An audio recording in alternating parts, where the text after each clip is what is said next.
Alguna vez te han dicho que no vayas a cierto lugar de noche, pero la curiosidad te ganó. Te aseguro que después de escuchar esto, siempre harás caso a las advertencias de los mayores. Esta historia me la contó un seguidor que prefiere mantenerse anónimo, pero jura que cada palabra es completamente cierta. Acompáñame a descubrir los secretos que se esconden en el cañaveral. Todo ocurrió en un pequeño pueblo rodeado de extensos campos de caña de azúcar, un lugar conocido por sus paisajes durante el día, pero temido por sus sombras en la noche. Nuestro protagonista, Miguel, un joven escéptico que trabajaba como jornalero en la zona, siempre se había burlado de las historias que contaban los ancianos.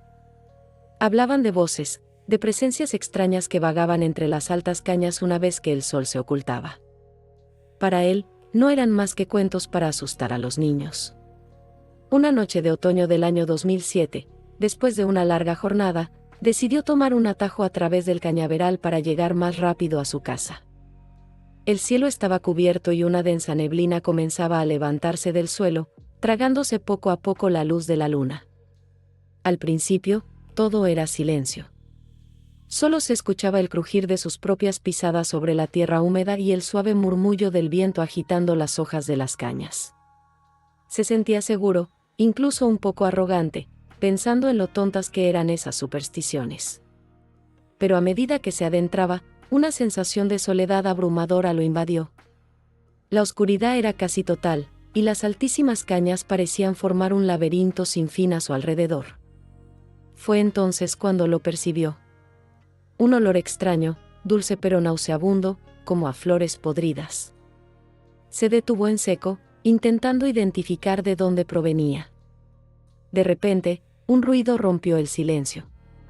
No era el viento, ni un animal. Era un susurro, una voz apenas audible que parecía venir de todas partes y de ninguna a la vez. Miguel nos cuenta que su corazón le empezó a latir con fuerza. Trató de convencerse de que era su imaginación, el cansancio jugándole una mala pasada. Continuó caminando, ahora mucho más rápido, con la mirada fija en el suelo, tratando de no pensar. Pero los susurros se hicieron más claros, convirtiéndose en risas. Risas macabras, infantiles pero a la vez antiguas, que resonaban entre los tallos de caña. Se giró bruscamente, intentando encontrar el origen de aquel sonido aterrador. No había nadie.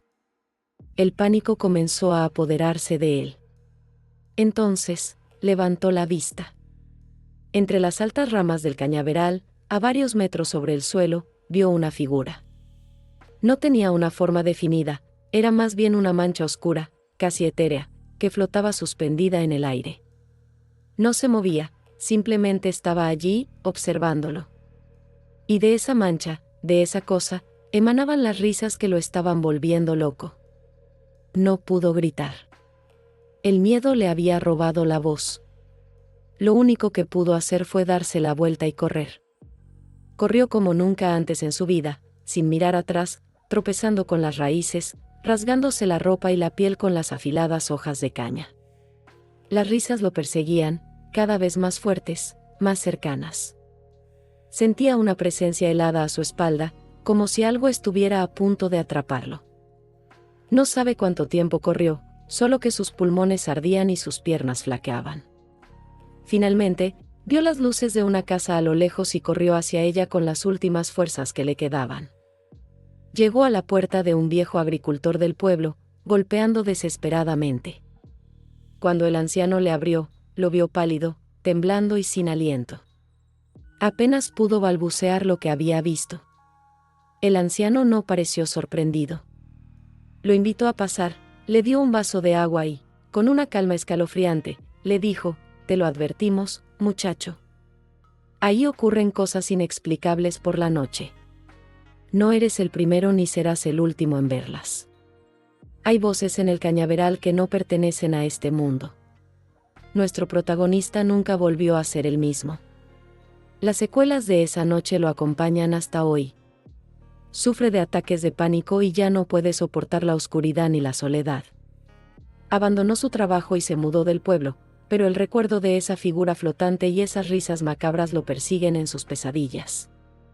El miedo que sintió esa noche, ese terror primordial que te invade cuando te das cuenta de que no estás solo en la oscuridad, es algo que jamás podrá olvidar. Cada vez que ve un campo de altas plantas, el pánico regresa, recordándole que hay lugares a los que simplemente no se debe entrar de noche. La historia nos deja con una pregunta inquietante. ¿Qué fue lo que vio esa noche?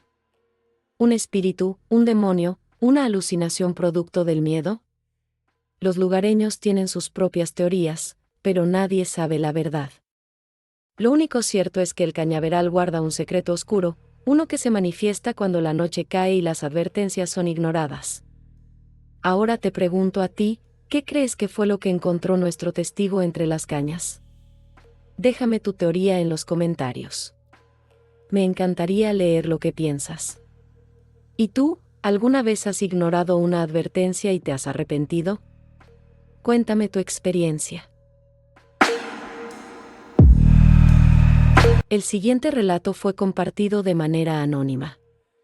Para proteger la privacidad de la protagonista y permitirle seguir adelante con su vida profesional, la llamaremos Alicia. Antes de comenzar, se recomienda discreción si hay menores presentes. Lo que están por escuchar no es un cuento de camino, es una vivencia que dejó marcas físicas y psicológicas. Alicia nos contactó con una sola condición, que no cambiáramos los detalles y como ella misma dice. No tengo necesidad de aumentar nada, es una experiencia real, y ojalá fuera solo un invento de mi cabeza. Alicia es una mujer de ciencia.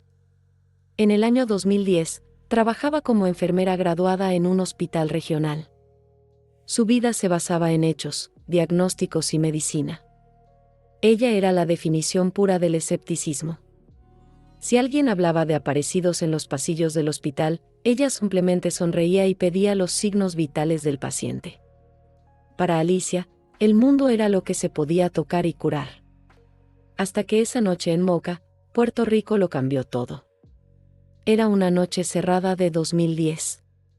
Alicia terminaba un turno doble, estaba agotada, con el cuerpo pidiendo descanso. El reloj marcaba las 2:15 de la madrugada mientras conducía hacia su hogar en un pequeño poblado de Moca. La atmósfera era sofocante. Una neblina densa, casi sólida, bajaba de las montañas, envolviendo la carretera. La visibilidad era casi nula. El faro de su auto apenas lograba cortar la oscuridad, y el alumbrado público, como suele suceder en las zonas rurales, simplemente no existía. Estaba sola, ni un alma en la carretera, ni una luz en las casas lejanas. Solo el sonido de la lluvia golpeando el metal de su auto y el vacío de los campos de caña a los lados.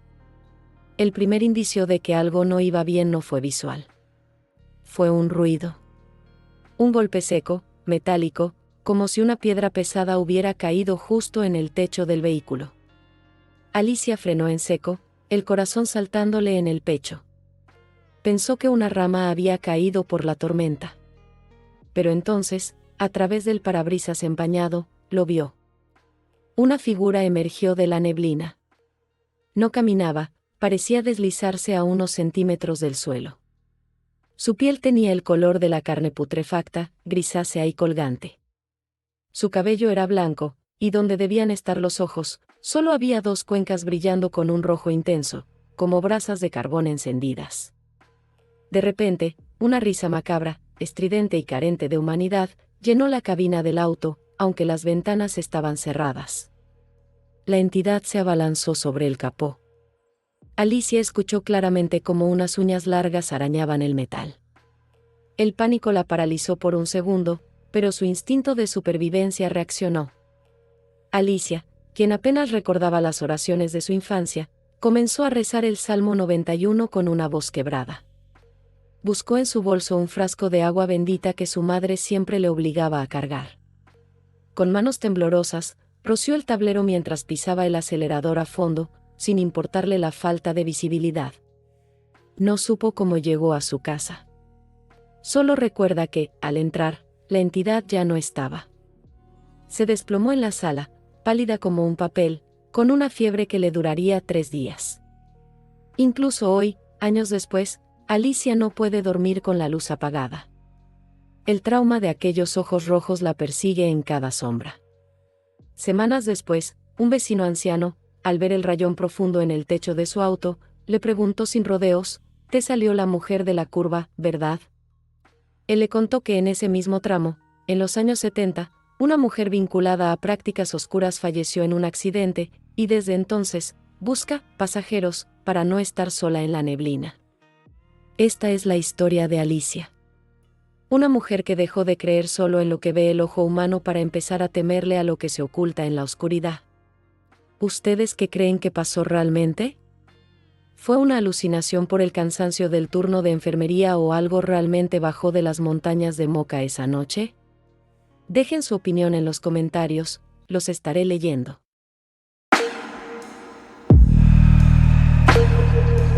Este relato es basado en experiencias verídicas de un grupo de testigos. Su contenido puede no ser adecuado para todos los públicos. Este relato es real, y los eventos aquí descritos sucedieron en una casa ubicada en las afueras de un pequeño pueblo. Era el año 2005, y Marta, madre de 2 hijos y ama de casa escéptica, apenas llevaba un par de meses en su nueva casa. La mudanza había sido una experiencia agotadora, pero al fin comenzaba a acomodarse en aquel hogar que parecía haber estado deshabitado durante años. La casa se situaba en un vecindario tranquilo, rodeada por altos árboles que, al caer la noche, proyectaban sombras que danzaban en la neblina de octubre. Los días habían sido soleados, pero las noches se hacían largas, y la oscuridad se sentía más densa. Una tarde, mientras organizaba el ático, un lugar que parecía haber sido olvidado por el tiempo, Marta sintió una extraña inquietud. Las cajas de cartón estaban apiladas en desorden, algunas incluso cubiertas de una fina capa de polvo. Era un lugar que, aunque lleno de recuerdos ajenos, no tenía nada que ver con ella. Su escepticismo la llevó a ignorar la creciente sensación de que estaba siendo observada. Sin embargo, una sombra oscura en una esquina del ático le provocó un escalofrío que no pudo sacudir.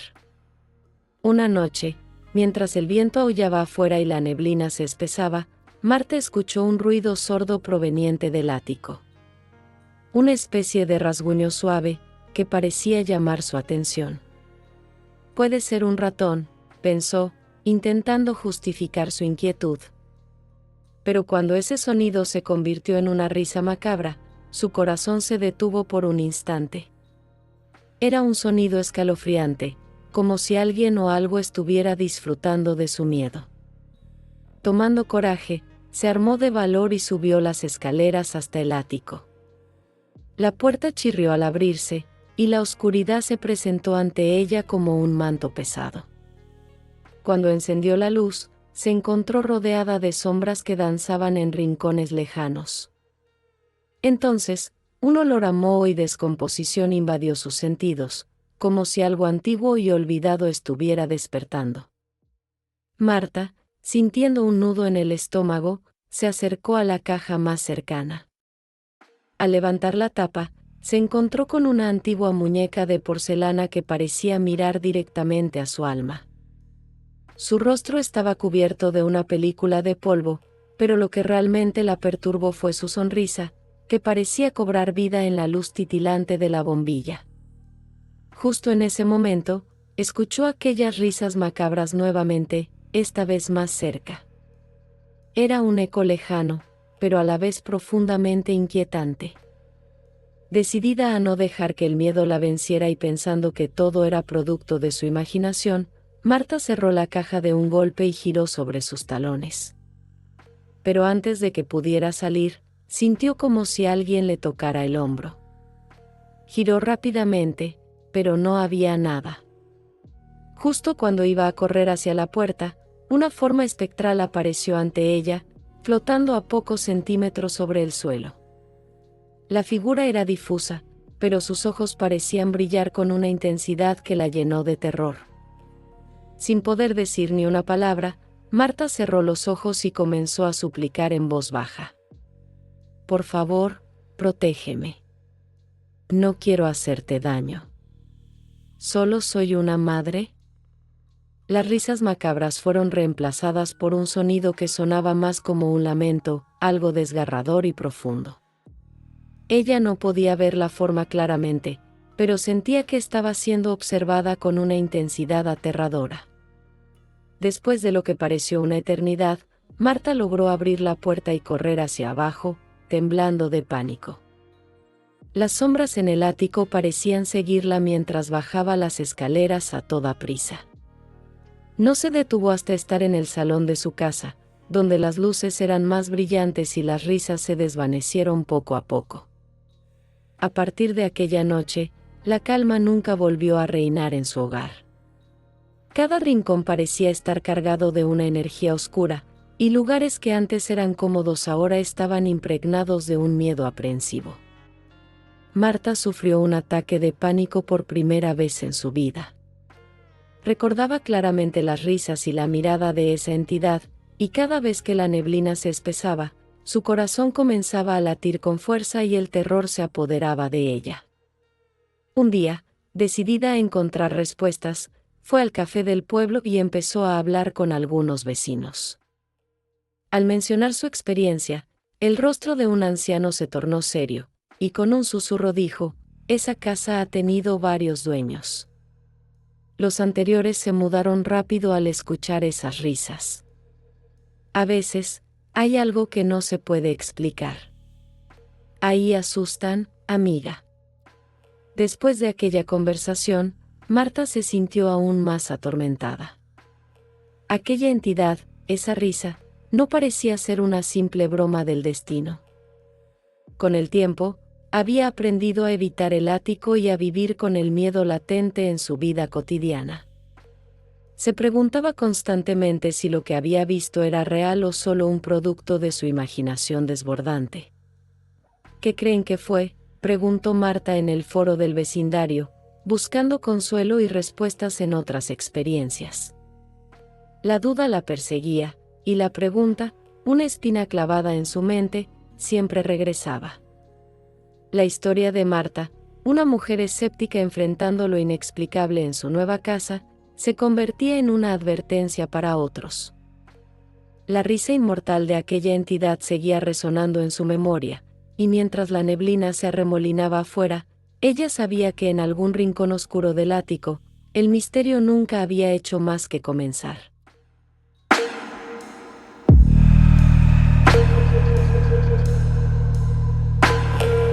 Secretos familiares son como las raíces de un árbol antiguo, crecen bajo la superficie, invisibles, pero sostienen toda la estructura de lo que creemos conocer.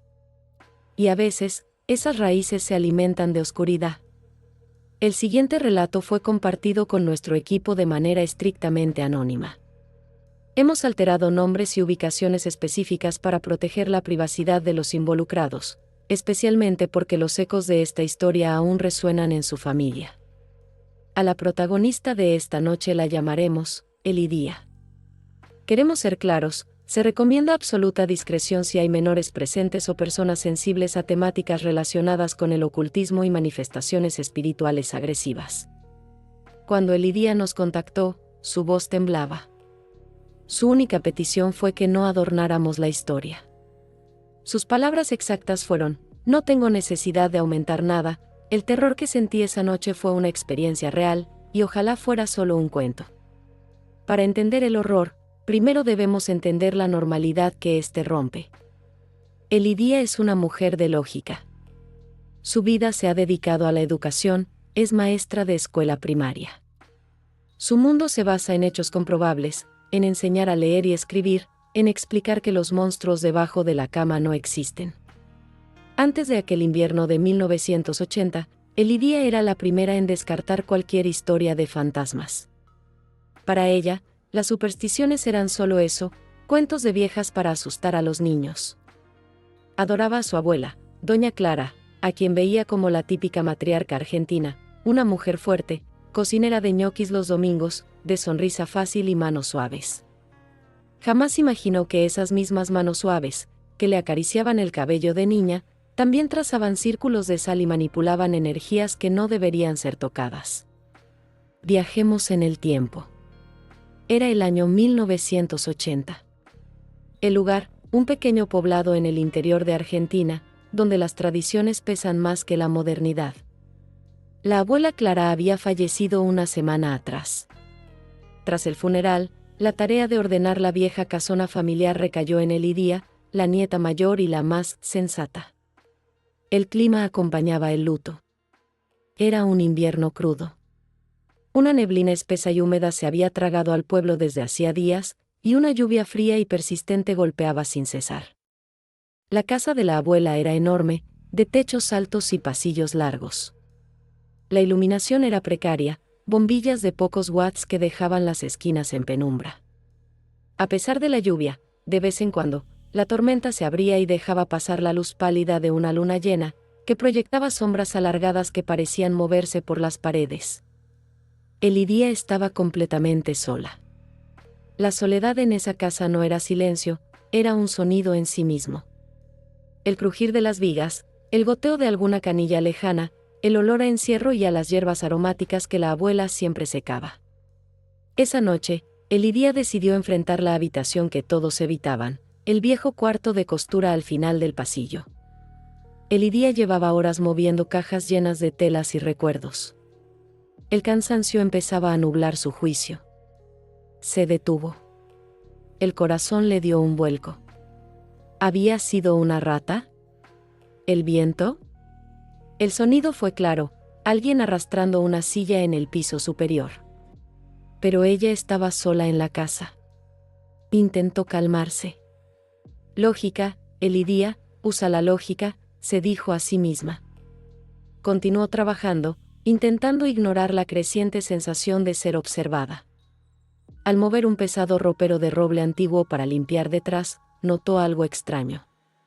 El mueble ocultaba una pequeña puerta en la pared, apenas visible, empapelada con el mismo diseño que el resto del cuarto.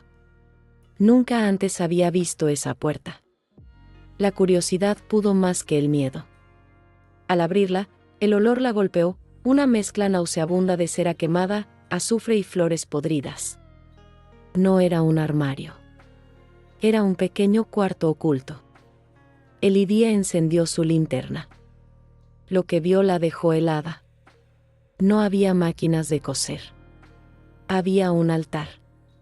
Pero no un altar católico como el que la abuela tenía en la sala. Este estaba cubierto de tela negra. Había figuras de santos, sí, pero estaban puestas de cabeza. Había fotos de miembros de la familia, incluida una de Elidia de niña, con alfileres oxidados clavados en los ojos. Y en el centro, un libro grueso, encuadernado en cuero oscuro. El mundo de lógica de Elidia se hizo pedazos en ese instante. Su dulce abuela no solo rezaba el rosario, ella operaba en las sombras. Fue entonces cuando la temperatura bajó drásticamente. El aliento de Elidia se volvió vapor frente a su cara. Se escucharon risas. No eran risas humanas. Eran carcajadas secas, burlonas, macabras. Elidia quiso salir de ese cuarto maldito, pero cuando se dio la vuelta hacia la puerta, ¡bam! Alguien cerró la puerta abruptamente desde afuera. La linterna de Elidia parpadeó y se apagó, dejándola en la oscuridad casi total, solo iluminada por el tenue resplandor de la luna que se filtraba por una rendija alta. Y allí, en la esquina del cuarto, la vio. No era su abuela. Era algo que la abuela había dejado entrar. Era una sombra, más densa que la oscuridad circundante. Una silueta humanoide, vestida con harapos totalmente negros que parecían flotar sin viento. La figura levantó lo que parecía ser su rostro. Donde deberían estar los ojos, solo había dos cuencas vacías, pozos sin fondo de negrura absoluta, sin vida, pero que la miraban fijamente. El pánico absoluto se apoderó de la maestra. La lógica no servía aquí. Recordó que su tía, más supersticiosa, le había obligado a llevar en su bolso un pequeño frasco de agua bendita y un crucifijo de plata de la familia. Con manos temblorosas, sacó el crucifijo y lo sostuvo frente a ella como un escudo inútil, mientras su otra mano buscaba desesperadamente el frasco de agua bendita en su bolso. La entidad dio un paso hacia ella. Elidia no podía respirar. Elidia comenzó a rezar, gritando las palabras, mezclando el miedo con la súplica. Destapó el frasco y arrojó el agua bendita hacia la sombra. Donde el agua tocó la sombra, pareció quemar. La entidad emitió un sonido gutural, retrocedió y comenzó a disolverse en las esquinas más oscuras del cuarto, como humo absorbido por la pared. Elidia no esperó. Empujó la puerta con todo su peso. Esta vez, cedió. Corrió. Corrió por el largo pasillo, bajó las escaleras tropezando, salió de la casa bajo la lluvia torrencial y no paró hasta llegar a la estación de policía del pueblo, pálida como un cadáver, incapaz de articular palabra durante horas. Elidia nunca volvió a ser la misma. La maestra de la lógica ahora duerme con la luz encendida. Se puso pálida esa noche, y según su familia, el color nunca volvió del todo a su rostro. Aún hoy, décadas después, si debe entrar a una habitación oscura, siente un escalofrío recorrer su espalda que la paraliza. La casa fue vendida apresuradamente. Semanas después, una vecina muy anciana, al ver el estado de Elidia, se acercó a ella. La tomó de las manos y le confirmó sus peores sospechas. La anciana le dijo: «Mija, todos en el pueblo sabían que a doña Clara no se la podía contrariar. Ella curaba, sí, pero para tener ese poder, hizo tratos con cosas que no son de Dios. Ese cuarto, ese era su verdadero hogar. Y al morir, dejó la puerta abierta para lo que sea que habitaba allí con ella». Elidia descubrió que la sangre que corre por sus venas tiene una historia mucho más oscura de lo que imaginaba. Ahora les pregunto a ustedes, ¿creen que realmente conocemos a quienes nos precedieron? ¿Qué secretos guardan sus abuelos en habitaciones cerradas con llave? ¿Ustedes qué creen que pasó realmente esa noche en Argentina? Dejen su opinión y sus teorías en los comentarios. Nos adentramos en la oscuridad absoluta, donde la lluvia y la soledad nos aíslan. Un sobresalto, un encuentro que te obliga a mirar por todas partes de tu propia casa, dejándote con la innegable sensación de que, quizás, tú tampoco estás solo ahora mismo. Y recuerden, no habrán puertas que no saben cómo cerrar.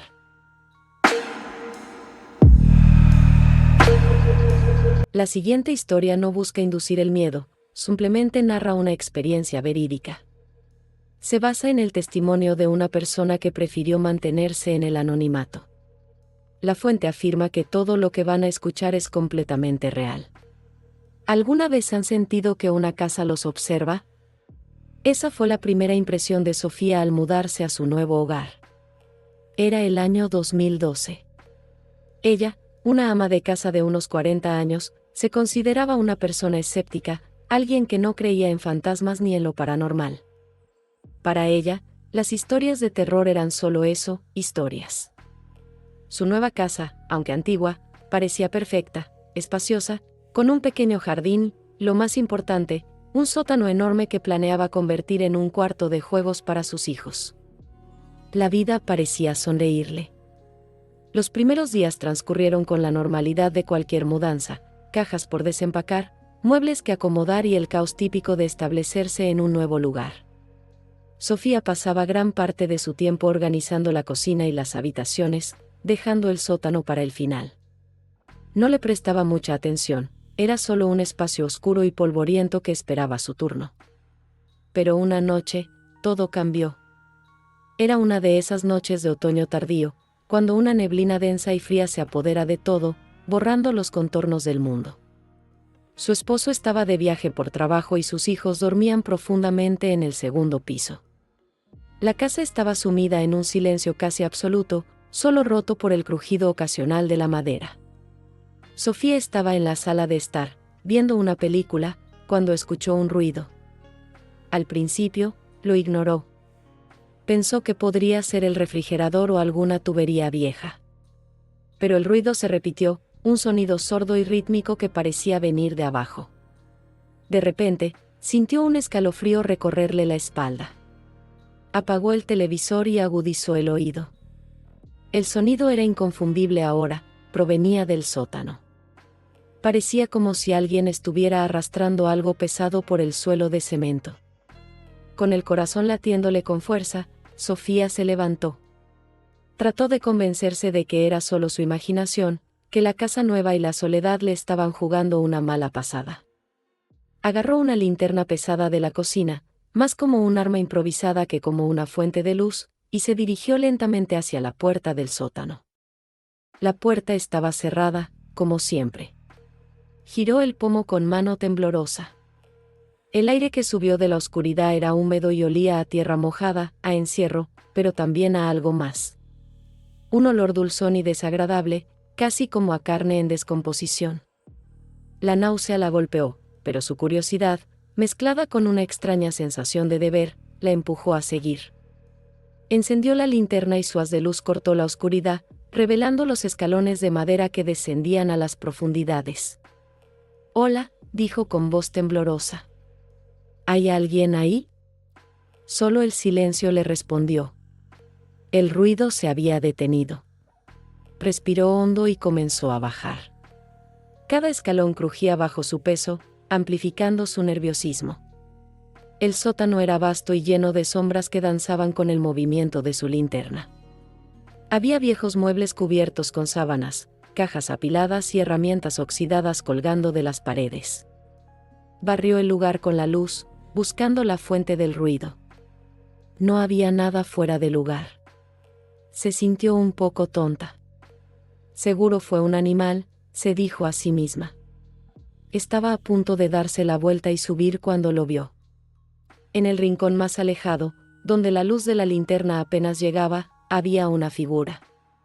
Al principio, pensó que era una de las sábanas que cubrían un mueble, pero la forma era demasiado definida. Era pequeña, como la de un niño. Estaba de espaldas a ella, acurrucada en la esquina. «Hola», repitió Sofía, su voz apenas un susurro. La figura no se movió. Lentamente, se acercó, el haz de la linterna temblando en su mano.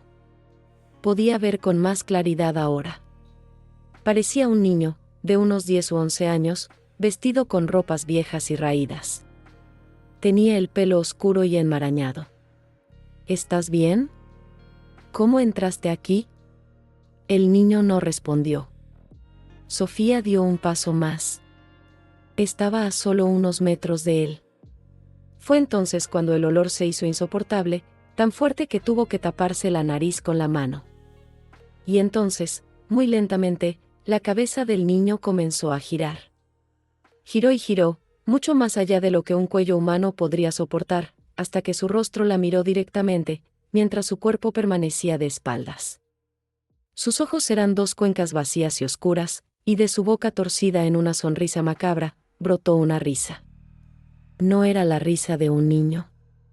Era un sonido gutural, inhumano, que parecía resonar en las paredes del sótano y en lo más profundo de su alma. El terror puro y absoluto la paralizó. Sintió como si el aire se hubiera vuelto sólido, impidiéndole respirar. Quiso gritar, pero no le salió la voz. En ese instante de pánico, la figura del niño comenzó a elevarse del suelo. Flotó a medio metro de altura, su cuerpo retorciéndose en ángulos imposibles, la risa inhumana haciéndose cada vez más fuerte. Sofía, que nunca había sido religiosa, solo pudo hacer una cosa. Cerró los ojos con fuerza y comenzó a rezar el Padre Nuestro, las palabras saliendo de su boca de forma atropellada y desesperada. No sabía por qué lo hacía, fue un instinto primario. Siguió rezando, una y otra vez, sin atreverse a abrir los ojos. De repente, la risa se detuvo. Un silencio sepulcral cayó sobre el sótano. Después de lo que pareció una eternidad, se atrevió a abrir los ojos. El rincón estaba vacío. La figura había desaparecido. Sin pensarlo 2 veces, Sofía se dio la vuelta y corrió. Subió los escalones de 2 en 2, tropezando en la oscuridad, sin importarle nada más que escapar. Cerró la puerta del sótano de un portazo y la trabó. Corrió a su habitación, se metió en la cama y se cubrió hasta la cabeza, temblando incontrolablemente. No durmió en toda la noche. Cada crujido de la casa, cada sombra, la hacía saltar de pánico. El amanecer nunca le pareció tan lejano.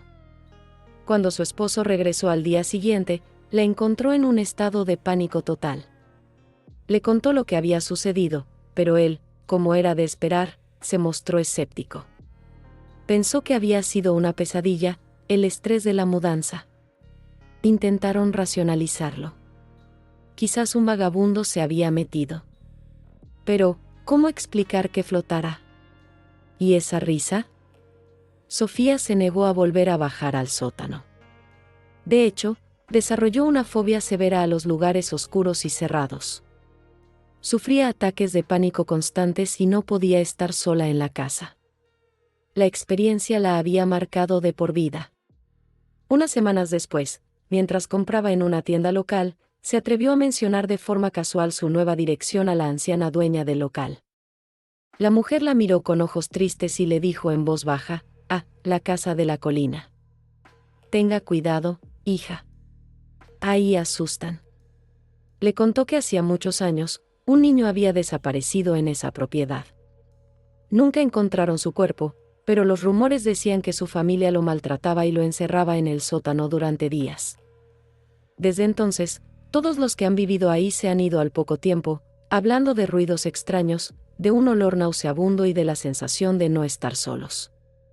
Sofía y su familia se mudaron menos de 2 meses después de esa noche. Nunca volvieron a hablar del tema, pero la imagen de aquel joven flotando en la oscuridad, con su sonrisa macabra, quedó grabada en su memoria para siempre. La seguridad inicial de su nuevo hogar se había transformado en un terror profundo que persistió mucho después de escapar de aquella oscuridad. La pregunta que nos queda es: ¿qué fue lo que vio Sofía esa noche? ¿Fue el espíritu atormentado de un niño maltratado? ¿O algo mucho más antiguo y siniestro que habita en la oscuridad de ese sótano? ¿Qué creen ustedes que fue? Déjenme sus teorías en los comentarios. Y recuerden, a veces, las puertas que dejamos cerradas es mejor no abrirlas. Lo paranormal no es solo lo que vemos en las películas, es el recordatorio constante de que nuestra lógica es apenas una pequeña lámpara en medio de una noche infinita. Vivimos convencidos de que las leyes de la ciencia lo gobiernan todo, pero existen momentos, grietas en la realidad, donde esas leyes simplemente dejan de funcionar. ¿Qué es realmente lo que llamamos fantasma o entidad? ¿Son ecos de una energía que se niega a morir? ¿Son pliegues en el tiempo donde el pasado y el presente chocan? ¿O son, simplemente, los verdaderos dueños de los espacios que nosotros creemos habitar? La oscuridad no es solo ausencia de luz, es un lugar donde el silencio tiene peso y donde las sombras parecen cobrar voluntad propia. Todos hemos sentido ese escalofrío repentino, esa sensación de que alguien nos observa desde una esquina vacía o el peso de una mirada que no debería estar ahí. No es sugestión. Es el instinto más primitivo del ser humano reconociendo que no estamos solos, incluso cuando las puertas están cerradas con llave. ¿Ustedes, qué creen que acecha en esos espacios donde la luz no llega? Dejen su opinión en los comentarios, me encanta leer sus teorías sobre lo inexplicable. Si te apasiona explorar los límites de lo real, no olvides darle like al video y suscribirte al canal para no perderte ningún relato. Activa la campanita para que te lleguen las notificaciones. Tu apoyo es lo que mantiene encendida esta pequeña linterna en medio de la oscuridad. Gracias por acompañarme en este viaje a lo desconocido. Nos escuchamos en el próxima incursión en lo desconocido. Mantengan sus sentidos alerta y, por si acaso, no miren demasiado tiempo hacia la penumbra. Hasta la próxima, un abrazo fuerte. Se les quiere de a gratis.